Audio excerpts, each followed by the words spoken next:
अस्सलाम एवरीवन। जैसा कि मैं कहा था कि मैं इंफॉर्मेशन सिक्योरिटी की भी प्लेलिस्ट अपलोड करूँगा और पीपीआईटी की भी। तो इन प्रोग्रेस है। आप ये वीडियो देख रहे हैं तो मैं आप भी जानते हैं कि मैं भी आपकी तरह स्टूडेंट हूँ, आपके साथ ही पढ़ रहा हूँ। तो इस वजह से जैसे ही टाइम मिलता है तो मैं वैसे ही अपलोड कर देता हूँ। तो लेक्चर स्टार्ट करते हैं। सबसे पहले इंफॉर्मेशन सिक्योरिटी। आज जो हमारा टॉपिक है वो है क्लासिकल क्रिप्टोग्राफी। तो स्टार्ट करते हैं। उससे पहले हम देख लेते हैं कि सबसे पहले क्रिप्टोग्राफी होती है और उसमें क्या क्या चीज़ें इन्वॉल्व होती हैं। सबसे पहले जो चीज़ इन्वॉल्व है वो है प्लेन टेक्स्ट। प्लेन टेक्स्ट क्या होता है कि जो ऐसा मैसेज जो कि रीडेबल फॉर्म में हो, यानी कि एक ह्यूमन आराम से पढ़ ले उस मैसेज को। Data that needs to be protected, यानी कि एक रीडेबल फॉर्म में हो दूसरा, या ऐसा डाटा जिसको प्रोटेक्ट करने की ज़रूरत है। देन सेकेंड इंपॉर्टेंट चीज़ जो है हमारे लिए वो है इंक्रिप्शन एल्गोरिथम, जिसको हम साइफर भी कहते हैं। इंक्रिप्शन एल्गोरिथम क्यों यूज़ किया जाता है? वो इसलिए यूज़ किया जाता है कि जो रीडेबल मैसेज है उसको हम इस तरीके से इंक्रिप्ट करें कि एक आम बंदा उसको पढ़ ना सके, उसको समझ ना आए कि क्या लिखा हुआ है। तो वो है encryption algorithm. Algorithm to performs various substitutions and transformation on the plain text पे लगता है, क्योंकि रीडेबल मैसेज जो है उसको हम प्लेन टेक्स्ट कहते हैं इंफॉर्मेशन सिक्योरिटी अपना टेक्नोलॉजी की टर्म्स में। देन आती है सीक्रेट की। अब ये सीक्रेट की क्या है? सीक्रेट की एज अ इनपुट यूज होती है इंक्रिप्शन एल्गोरिथम में, यानी कि वो की जो बोथ डिवाइसेस यानी कि सेंडर और रिसीवर यूज़ करती हैं इनक्रिप्ट और डिक्रिप्ट करने के लिए डाटा। यानी कि इंक्रिप्शन एल्गोरिथम के पास एक की होगी, उसके उसके पास एक प्लेन टेक्स्ट आएगा और एक की होगी। देन उसके बाद वो इनक्रिप्टेड हमें मैसेज जनरेट करेगा। ये सारी इंफॉर्मेशन वर्किंग आपको आगे जाके पता चल जाएगी इस प्लेलिस्ट में। देन आता है हमारे पास साइफर टेक्स्ट। साइफर टेक्स्ट वो होता है कि जो हम प्लेन टेक्स्ट है उसको हम इनक्रिप्ट कर देते हैं बाय यूजिंग इनक्रिप्शन एल्गोरिथम। यानी कि इनक्रिप्शन एल्गोरिथम जो हमें एक इनक्रिप्टेड मैसेज देता है ना, जो कि एक आम बंदे को रीड करने के लिए आम बंदा मुश्किल से समझेगा उसको।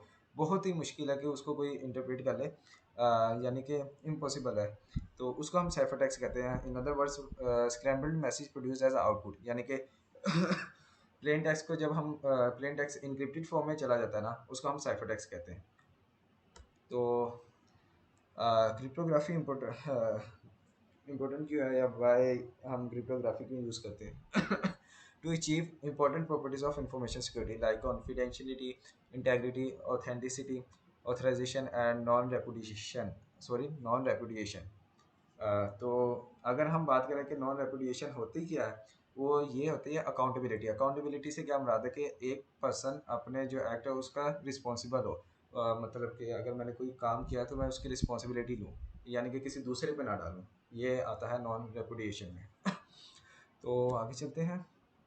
तो सबसे पहले जो अलगो आता है वो है सिमेट्रिक क्रिप्टो। सिमेट्रिक से क्या मुराद है? सिमेट्रिक से मुराद ये है कि हमारा सेम होना चाहिए, दोनों साइडों पे सेम होता है। सिमेट्रिक होता है कि एक बेल शेप आप कहते हैं फिगर है, जो बोथ साइड से इक्वल होती है, उसको हम सिमेट्रिक कहते हैं।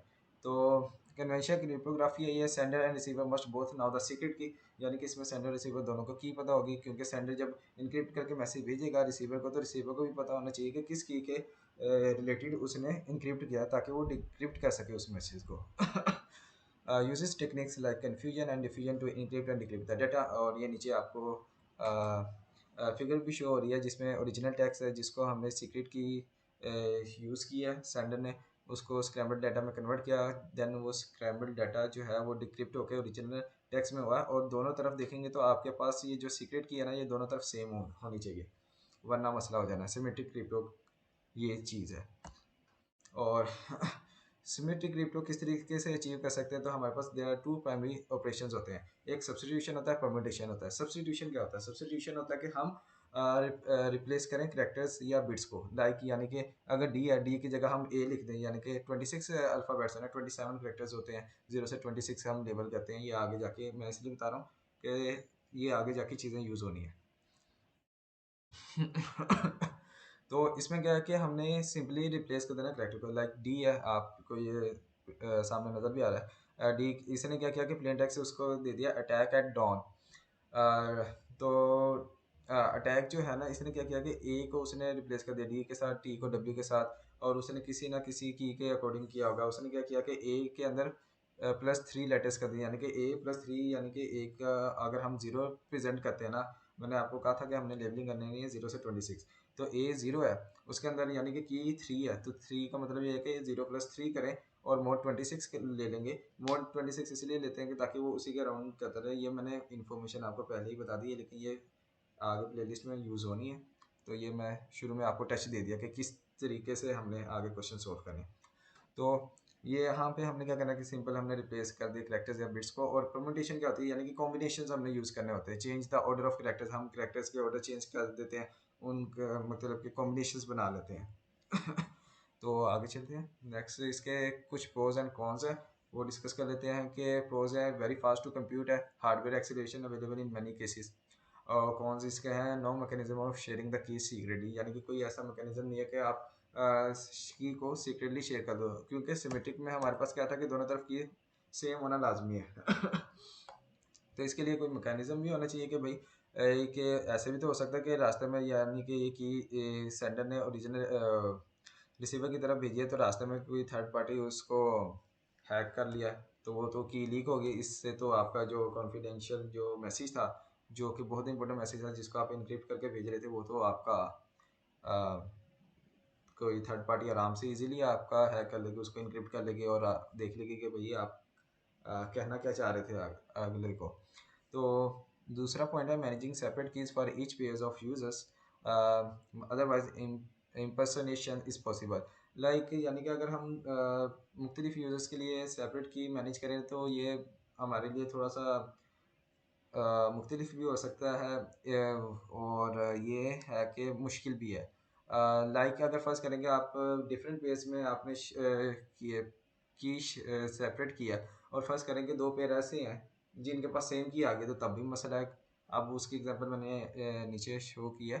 If Alice and Bob share a key, Alice and Bob जो है वो शेयर करें की, imagine Trudy shares the same key with Alice for secure communication. तो हम कह देंगे कि अब देखेंगे एलिस और बॉब दोनों शेयर कर रहे थे सेम की, अब ट्रूडी और एलिस के ने पेयर जो बनाया उसके अंदर भी उन्होंने सेम ही की यूज़ कर ली है। तो अब क्या हो सकता है कि क्या मसला आ सकता है, वो ये है कि ट्रूडी जो है वो may act as a Alice and talk to Bob, यानी कि ट्रूडी जो है वो हमारा एलिस की तरह एक्ट कर सकता है बॉब को, यानी कि बॉब को पता नहीं होगा कि ये एलिस बात कर रहा है या कोई और बात कर रहा है, यानी कि वो एलिस बन के बॉब से कुछ भी कह सकता है और कुछ भी इंफॉर्मेशन मांग सकता है। लाइक अगर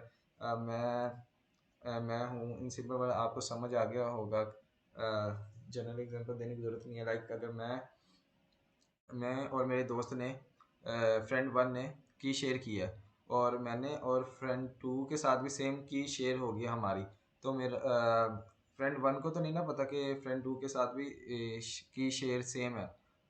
तो हो सकता है कि फ्रेंड टू उमान की तरह, यानी कि मेरी तरह एक्ट करके फ्रेंड वन से बात कर ले और उससे कोई कॉन्फिडेंशियल इन्फॉर्मेशन निकलवा ले, तो इस तरह के मसले आ सकते हैं। तो इस वजह से ये सिमेट्रिक को हम अवॉइड करेंगे। देन हम मूव करते हैं क्लासिकल साइफर्स।